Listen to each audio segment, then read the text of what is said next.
Hi,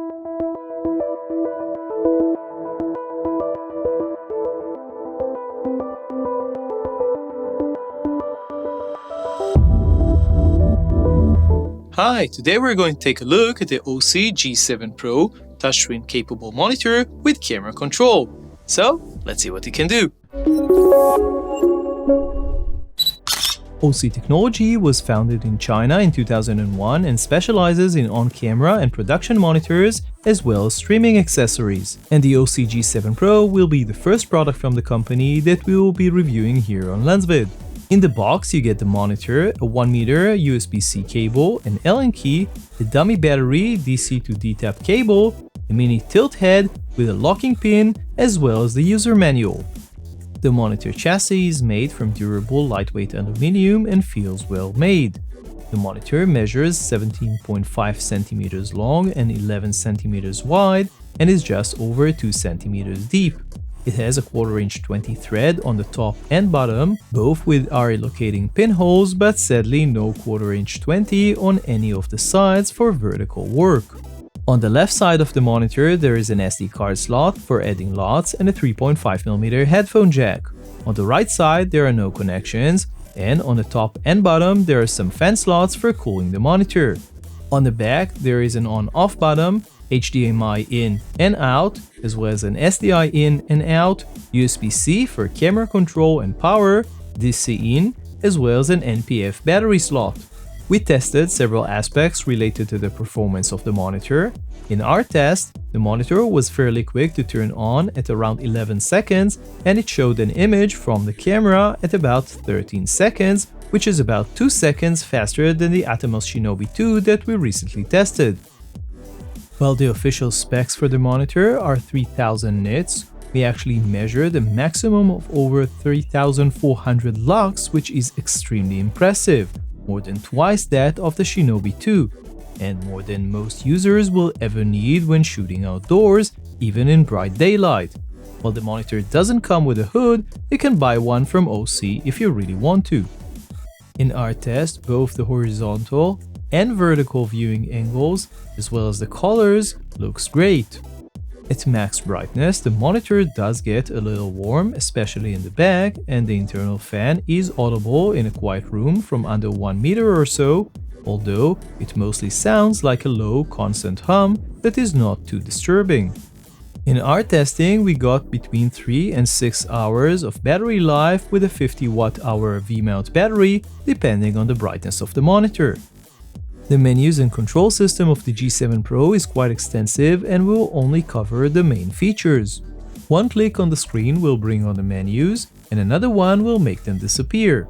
On the top you can choose the source, lots and user profile, and you can see the battery status and some info about the screen.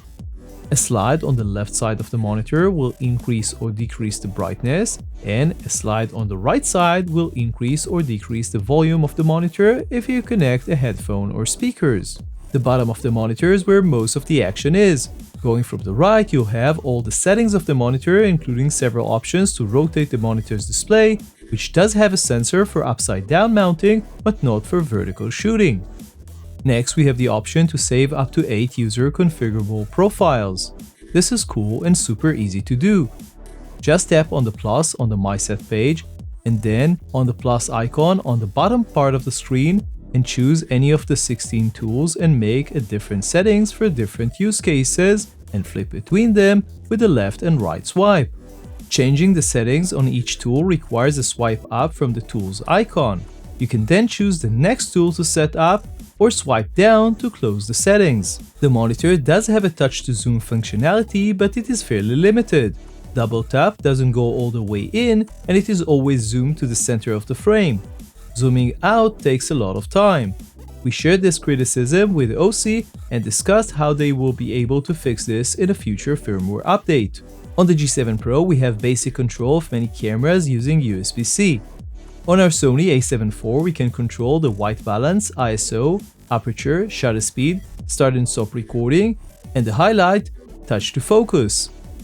We also tried this with our Sony a1 and a7R5 cameras, however, only the start and stop recording option seemed to work. We would definitely like to see more cameras added to the support list soon.